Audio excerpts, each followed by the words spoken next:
Hello friends, government job genuine notification channel पर आपका स्वागत है। सो फ्रेंड्स, आज हम इस वीडियो में बात करेंगे एसएससी सीजीएल की। एसएससी सीजीएल क्या है, इससे जुड़ी हुई सारी जानकारी हम इस वीडियो में जानेंगे। तो सबसे पहले पॉइंट्स देख लेते हैं, किस किस पॉइंट पर हम डिस्कस करेंगे। What is SSC CGL? SSC CGL क्या है, इसके लिए क्या क्वालिफिकेशन होती है या इसके लिए परसेंटेज रिक्वायर्ड होती है या नहीं। थर्ड, इसका एज लिमिट क्या रहती है, फीस क्या रहती है। आप एसएससी सीजीएल के लिए आवेदन करते हैं तो इसके लिए आपकी एप्लीकेशन फीस क्या रहती है, कौन कौन सी पोस्ट हैं जिनके लिए एसएससी सीजीएल के द्वारा भर्तियां की जाती हैं, एंड एग्जाम पैटर्न क्या रहेगा और साथ ही सैलरी क्या रहेगी। सैलरी में आपको ग्रेड पे के अकॉर्डिंगली सभी पोस्ट के बारे में बताऊंगी। सो ये सारी जानकारी हम स्टेप बाय स्टेप इस वीडियो में जानेंगे। सो अगर आप एसएससी सीजीएल से रिलेटेड जानकारी चाहते हैं, वीडियो को एंड तक जरूर देखेगा। वीडियो स्टार्ट करने से पहले एक छोटी सी रिक्वेस्ट है, अगर आप चैनल पर फर्स्ट टाइम विजिट कर रहे हैं, चैनल को सब्सक्राइब कर लीजिएगा। चैनल को सब्सक्राइब करने के साथ बेल आइकन को भी प्रेस कीजिएगा ताकि नोटिफिकेशन आपको टाइम से मिल सकेगा जब भी मैं कोई न्यू वीडियो अपलोड करूंगी। चलिए अब हम वीडियो स्टार्ट करते हैं। सबसे पहले हम जानेंगे एसएससी सीजीएल के बारे में। What is SSC CGL? SSC CGL क्या होता है? तो एसएससी का फुल फॉर्म होता है स्टाफ सिलेक्शन कमीशन, या हिंदी में हम कह सकते हैं कर्मचारी चयन आयोग।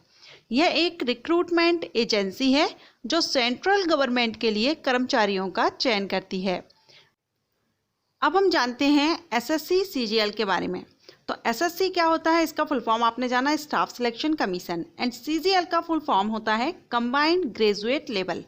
मीन्स एसएससी के द्वारा केंद्र सरकार और उनके विभिन्न विभागों में, डिपार्टमेंट्स में ग्रेजुएट लेवल पर भर्ती की जाती है, और ये जो भर्ती है वो एसएससी सीजीएल के अंतर्गत आती है।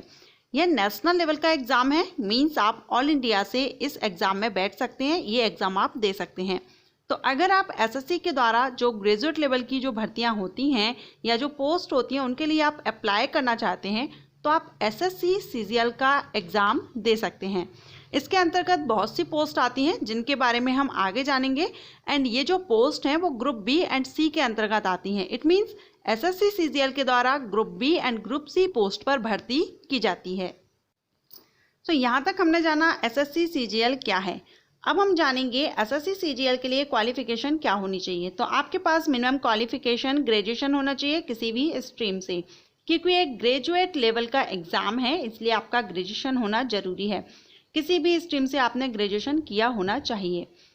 इसके अलावा अगर हम परसेंटेज की बात करें तो यहाँ पर ऐसा कुछ परसेंटेज रिक्वायर्ड नहीं रहती है कि मिनिमम क्या है, लेकिन कुछ पोस्ट हैं या कभी कभी जो नोटिफिकेशन आते हैं कभी कभी आपको ये देखना पड़ सकता है कि 50 to 60% किसी किसी पोस्ट के लिए रख दिया जाता है।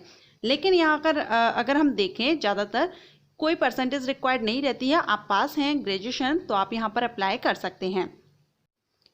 अब हम बात करेंगे एज लिमिट की। एज लिमिट क्या रहती है? तो age limit minimum 18 and maximum 30 रखी गई है, लेकिन ये पोस्ट पर भी डिपेंड करती है। किसी किसी पोस्ट के लिए 18 से 27 साल रहती है, 28 साल रहती है। किसी किसी पोस्ट के लिए 21 से 30 साल या 32 साल भी रहती है। सो ये पोस्ट पर डिपेंड करता है। जब भी आप अप्लाई करेंगे तो नोटिफिकेशन में आप देख लेंगे जिस पोस्ट के लिए आप कर रहे हैं या जिस तरह से आपकी जो एज लिमिट है उसको आप एक बार देख लीजिएगा। अगर आप रिजर्व कैटेगरी से बिलोंग करते हैं तो आपको रिलैक्सेशन मिलता है, जैसे कि ओबीसी के लिए 3 इयर्स का, एससी एसटी कैंडिडेट के लिए 5 इयर्स का, पीडब्ल्यूडी कैंडिडेट के लिए 10 इयर्स, पीडब्ल्यूडी ओबीसी कैंडिडेट के लिए 13 years and PWD SC ST candidate के लिए 15 इयर्स तक का रिलैक्सेशन मिल जाता है। ओके, अब हम बात करेंगे एप्लीकेशन फ़ीस की। तो एसएससी के द्वारा जो भर्ती की जाती है एसएससी सीजीएल में आपको एप्लीकेशन फ़ीस देनी होगी, जिसमें 100 रुपीज़ रहती है जनरल एंड ओबीसी कैंडिडेट के लिए। सिर्फ 100 रुपये एप्लीकेशन फ़ीस है, एंड इसका जो ऑल फीमेल कैंडिडेट रहेंगी या अदर कैटेगरीज के जो कैंडिडेट हैं उनके लिए एप्लीकेशन फ़ीस पे नहीं करनी होती है। तो अगर आप जनरल एंड ओबीसी कैटेगरी से बिलोंग करते हैं तो आपको 100 रुपीज़ यहाँ पर फीस पे करनी होती है। अब हम इसका सिलेक्शन प्रोसीजर देखेंगे। एसएससी सीजीएल का सिलेक्शन प्रोसीजर 4 स्टेप में कंप्लीट होता है। इसमें tier first, tier second, tier third and tier fourth, 4 tier रहते हैं इसमें, first, second, third, fourth. First में आपका सीवीई कंप्यूटर बेस्ड एग्जामिनेशन होता है। टीयर सेकंड में भी आपका कंप्यूटर बेस्ड एग्जामिनेशन होगा। टीयर थर्ड में आपका डिस्क्रिप्टिव पेपर होगा, पेन पेपर से आपका होगा। इसमें ऐसे या लेटर टाइप्स के जो रिटर्न में आपका एग्जाम इसको देना होगा। Tier first, second and third ये सभी के लिए कंपलसरी होता है। सभी पोस्ट के लिए ये कंपलसरी है। आप जिस भी पोस्ट के लिए आवेदन करेंगे सभी के लिए ये फर्स्ट, सेकंड, थर्ड देना होता है। लेकिन टियर फोर्थ में कुछ कुछ पोस्ट के लिए सीपीटी होता है, किसी किसी पोस्ट के लिए स्किल टेस्ट होता है, और कुछ कुछ पोस्ट होती हैं जो टियर सेकंड के बाद डायरेक्ट ही डॉक्यूमेंट वेरिफिकेशन होता है और पोस्टिंग की जाती है। सो ये जो फोर्थ है इसमें पोस्ट के अकॉर्डिंगली डिवाइड हो जाता है। ये सभी के लिए कंपलसरी नहीं है, सभी के लिए चेंज रहता है। ओके, अब हम जानेंगे टाइप्स ऑफ पोस्ट। कितने तरह के पद हैं जिन पर एसएससी सीजीएल के द्वारा भर्ती की जाती है। तो ग्रुप बी में अगर हम देखें तो assistant audit officer, assistant accounts officer, और साथ ही मैं कहना चाहूँगी कि यहाँ पर अलग अलग डिपार्टमेंट में वैकेंसीज निकलती हैं, अलग अलग डिपार्टमेंट के लिए भर्तियाँ की जाती हैं। असिस्टेंट सेक्शन ऑफिसर, जैसे कि असिस्टेंट सेक्शन ऑफिसर है ये सेंट्रल सेक्रेटेरिएट सर्विस या intelligence bureau, ministry of railway, ministry of external affairs, तो ये अलग अलग डिपार्टमेंट्स के लिए भर्ती की जाती हैं। असिस्टेंट एंड इंस्पेक्टर की भर्ती, सेंट्रल एक्साइज इंस्पेक्टर, इस तरह से ग्रुप बी के लिए भर्ती है। इसके अलावा कुछ और पोस्ट भी हैं जिन पर मैं आपको अलग से सेपरेट वीडियो बना दूंगी। ओके, सो ये ग्रुप बी के लिए है। अब हम ग्रुप सी के लिए देखते हैं। ग्रुप सी के अंतर्गत अकाउंटेंट, इसमें offices under C and A G, accountant and junior accountant या सीनियर सेक्रेटेरियल असिस्टेंट, अवर division clerk, tax assistant, sub inspector, ये sub inspector central bureau of narcotics. So ये अलग अलग डिपार्टमेंट रहते हैं सेंट्रल गवर्नमेंट के जहाँ पर इन पदों पर भर्तियाँ की जाती हैं। ओके, ये ग्रुप बी एंड सी के पोस्ट पर भर्ती रहती है। अभी मैंने आपको बताया। अब हम जानेंगे इसमें आगे सैलरी के बारे में, क्या सैलरी रहती है। तो यहाँ पर जो अलग अलग पदों पर भर्ती की जाती है, और अगर हम एक एवरेज देखें तो मिनिमम 25,000 से लेकर के, ये 7th पे कमीशन के बाद मैं बता रही हूँ, मिनिमम आपका 25,000 से लेकर के मैक्सिमम 2,50,000 तक सैलरी रहती है। ओके, अब हम ग्रेड पे के अकॉर्डिंगली देखेंगे। अलग अलग पोस्ट लेवल रहता है, तो यहाँ पर ग्रेड पे के अकॉर्डिंगली, जैसे कि ग्रेड पे 4800, ग्रेड पे 4600, 4200, 2800 या 2600। तो अगर जिस पोस्ट के लिए 4800 ग्रेड पे है उसकी सैलरी आपकी स्टार्टिंग जो इनिशियल सैलरी रहती है वो 47,000 के लगभग आपकी बनती है।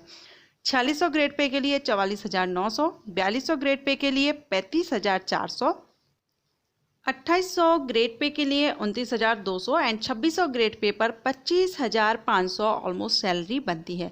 सो ये अलग अलग पोस्ट के अकॉर्डिंगली ग्रेड पे रहता है, लेवल रहता है, उसके अकॉर्डिंगली सैलरी बनती है। ओके, अब अगर आप इन पोस्ट के लिए अप्लाई करना चाहते हैं, आप ग्रेजुएट हैं, तो आप एसएससी की जो ऑफिशियल साइट है वहाँ पर जाकर के इसके लिए अप्लाई कर सकते हैं। जब भी इसका नोटिफिकेशन आता है तो वहाँ से ऑनलाइन एप्लीकेशन डेट आती है, तो आप इसमें ऑनलाइन अप्लाई कर सकते हैं।